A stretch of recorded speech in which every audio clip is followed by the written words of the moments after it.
The NHL trade deadline has come and gone. Hampus Lindholm and Josh Brown are Boston Bruins, and so is Jake DeBrusk. He remains a member of the team despite making a trade request, and he played last night in a win over the Montreal Canadiens.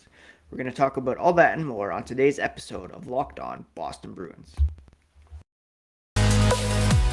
You're Locked On Bruins, your daily podcast on the Boston Bruins. Part of the Locked On Podcast Network, your team every day.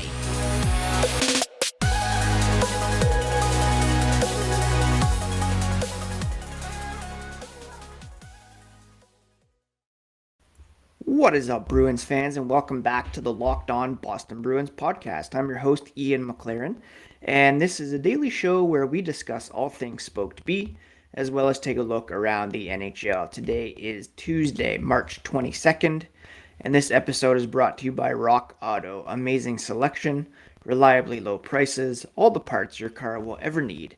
Visit rockauto.com and tell them Locked On sent you. I want to thank you so much off the top for making Locked On Boston Bruins your first listen every day. We are free and available wherever you get your podcasts, as well as on YouTube. So please do smash that subscribe button. Each new episode will be automatically added to your feeds, for you to download, listen, watch, and enjoy. Thank you to those who jumped on and watched the live feed yesterday as I recorded the trade deadline recap. If you want to follow along on Twitter, Instagram, the podcast is Locked NHL Bruins, and you can find me, my dad jokes, hockey tweets at Ian C. McLaren, lifelong Bruins fan, formerly covering this team for various outlets for 17 years. And many trade deadlines have come and gone over that time. Yesterday's was pretty interesting, as it began with a Jake DeBrusk contract extension, despite the fact he has asked to be traded on a number of occasions, or reiterated that request. Anyways, so what did we learn from Sweeney and DeBrusk following the trade deadline as to where the team stands at the moment? First of all, Don Sweeney did say that he was active in trying to add a forward to the mix. He said we certainly had a lot of inquiries in terms of what we were trying to probably add to augment the group. Moving pieces around and where guys were going to play was a bit of a challenge for us if it didn't really move the needle. I take that to mean if they brought in someone to play center, would that be an upgrade over Eric Haula at the second line, how he's playing right now, and where would he fit into the lineup with the third line playing pretty well at the moment, and the fourth line pretty well set as well.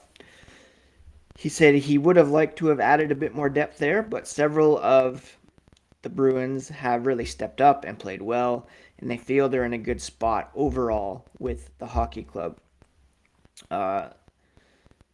They did, of course, add Hampus Lindholm, Josh Brown on the back end, and he believes those two additions, as well as the guys they added back in the offseason, Haula, Nick Foligno, Thomas Nosek, Derek Forbort, Linus Ullmark, as well as re-signing Mike Riley and Taylor Hall, it all makes the Bruins a deeper club.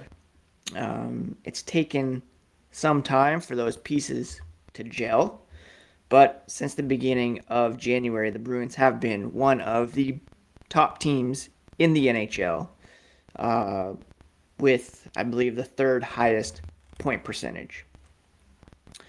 Don Sweeney said the bottom line is the war of attrition starts now until when a cup is presented. Staying healthy is a big part of that. He hopes that the depth on the back end will help get through that, but you never know. He's monitored the team closely since January in terms of how they've played. Goal scoring's gone up. From February on, they've played well, defended well all year, and they're going to continue to do that. They do have two goalies who are going through a stretch run in the playoffs for the first time. and they're ready to saddle up. The guys are excited. You've got a player in Hampus that's coming to impact the team now and moving forward. Josh Brown, he says, adds a physical presence and a size factor, and everybody acknowledged that you need that as you go through the playoff stretch. So hopefully we get in and take a run. We'll talk about the Montreal game in a bit, but as a result of that overtime win last night, the Bruins are now tied with the Maple Leafs in points for third in the Atlantic, and they're only 1 point back of the Tampa Bay Lightning for second. Tampa does have 2 games in hand. Toronto has a game in hand. So not quite a level playing field, but it shows you how close the Bruins are to being up there with the top teams in the division. Now, when it comes to Jake DeBrusk, like I said, the day began with a 2-year contract extension with an annual cap hit of $4 million for DeBrusk. That's a bit lower than what his qualifying offer would have given him. He's played well since bumping up to play on Boston's top line with Brad Marchand and Patrice Bergeron, although Bergeron's been out for the last few games. But he did ask for a trade last summer. The request became public in November, and it was not rescinded despite the extension. All that being said, Sweeney says he thinks it puts some clarity for Jake in the sense that he does not have any trade protection on this contract, so he could have been moved prior to the deadline, likely revisit it in the summer, or he could also go forward just playing hockey, realizing he's a big part of the team, gone in and played well, and hopefully that will continue when Bergeron does come back. He should be back fairly soon. They're going to need Jake. They feel he's an important part of the hockey club. They wanted him to feel that way. There's clarity there in moving forward if they're going to explore something now in terms of some cost certainty, term. They believe in the impact that he can have on the hockey club. Sweeney did have some discussions with other teams about DeBrusk ahead of the deadline. He said he's had some discussions on Jake for months. Yesterday wasn't any different in terms of where teams thought he fit into their group and what they were trying to do. Maybe they'll pivot back to some of those discussions, but the clear message has been sent to Jake that he's a big part of this team right now. His message is he just wants to play hockey. Bottom line, he knows he's an important part of the Bruins, and playing up to his capabilities will only help the team as well as himself. We'll talk here in a moment about Jake DeBrusk's reaction to not being traded. But first, a quick word about BetOnline. College basketball's tournament is in full effect. From the latest odds, contests, and player props, BetOnline.net is the #1 source for all your sports betting needs and info. It's the best spot for scores, podcasts, and news. And it's not just basketball. BetOnline is your continued source for all sports wagering information needs. Hockey, baseball, football, boxing, UFC. They even have some of your favorite Vegas casino games. Head to the website today, use your mobile device, learn more about the trends in action at BetOnline, where the game starts. Thank you so much again for making Locked On Boston Bruins your first listen every day. I very much appreciate all the support over the last few days. Just a great couple days on the podcasts. Last I checked, we were number 21 on the U.S. hockey podcast charts, which is unreal. So thank you so much for that. Please do subscribe if you haven't already. And also check out the Locked On Now podcast, which is a nightly recap show from all our local experts on the game action around the NHL. So, how did Jake DeBrusk react to all of yesterday's news? Well, we saw him yesterday at the morning skate leading the stretch. That was largely symbolic, you know, kind of a potential indication that he could be on the move. A show of appreciation from the guys for all he's done for the team. He said it was a difficult day, it was a difficult week, a lot of uncertainty, and you don't necessarily know what's going to happen.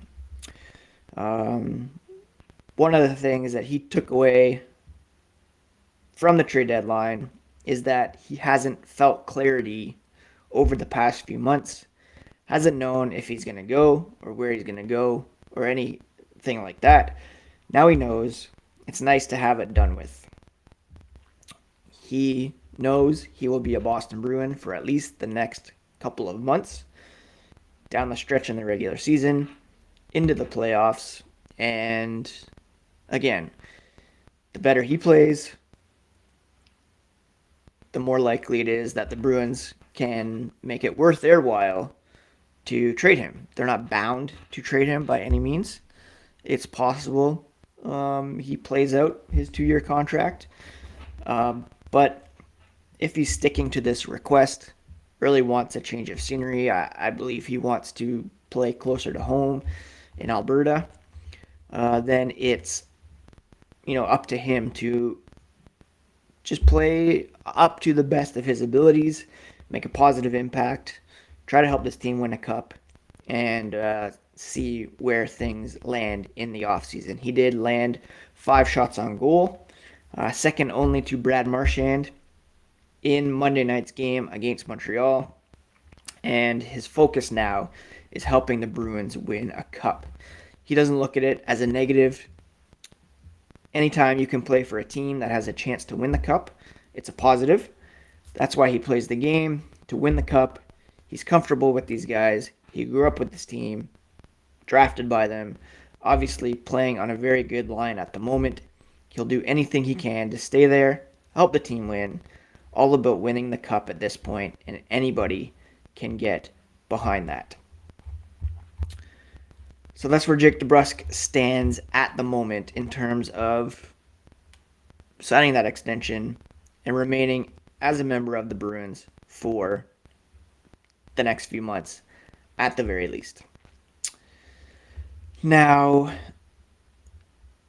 one other interesting thing that Don Sweeney said in relation to not adding a forward at the trade deadline is the possibility that Fabian Lysell could make the jump to the Bruins when his junior season is complete. Sweeney said after the Vancouver Giants, who are, not a great WHL team, don't really have championship aspirations, after their junior season is done, regular season is over, I believe April 22nd, he could join either the Providence Bruins or the Boston Bruins. He's trying to do everything he possibly can to put Vancouver in the best spot they're in. Hopefully continues to have a good season overall. Sweeney said he was out there a couple weeks ago, met with them, making sure the lines of communication are open. He understands he's got to stay in the moment, where your feet are, where he could be. Take care of things right now. Take things as far as you can with Vancouver. But as soon as that season is done, there's an opportunity for him to possibly jump to Providence or even jump to the NHL level right away. He has pro attributes, Sweeney said. The physicality, some of the things that come with gaining experience at this level might be better served to go through a training camp, rookie camp, see where he progresses. But he's handled himself fine during training camp this year and in exhibition. He's got skill sets, nothing that stands in his way. Jumping in midstream or at the end of the year is not an easy process, especially if you're looking for him to play in the playoffs. But from a skill and talent standpoint, he has a lot of things that they're excited about. As does Mason Lohrei. defenseman who is currently injured, out with a lower body injury. But I think it was important for Sweeney not to deal either of those players. And, the futures that they gave up for Lindholm were draft picks. And I think overall he was pleased to put his trust in the current group and not sacrifice those key pieces of the future in order to maybe find a quicker fix, shall we say, for this season. Again, the Bruins, since the beginning of January, when they made the decision to bump Pastrnak to the second line, pair him with Taylor Hall and Eric Holla, and then, build kind of those pairings of Marchand, Bergeron, Hall, Pastrnak. Since they decided to do that, the Bruins have been very, very good, to be honest. They have put together a record of, let's see here.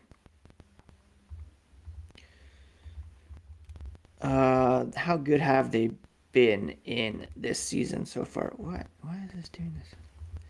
Anyways, they have the third best point percentage in the NHL since the beginning of the new year, and it's really working out for them since making those lineup changes to spread around the offense a little bit.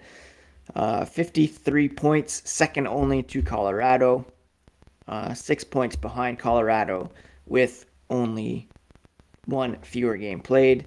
Point percentage wise, they are third. Goals for per game, they rank, a modest 14th, 3.22.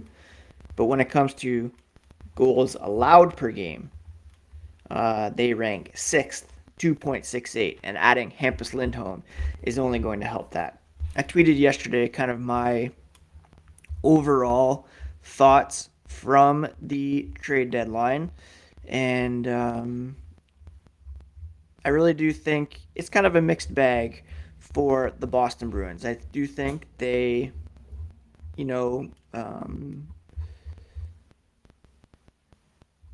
filled a big hole on the left side of the defense. That is something that's needed to happen, certainly.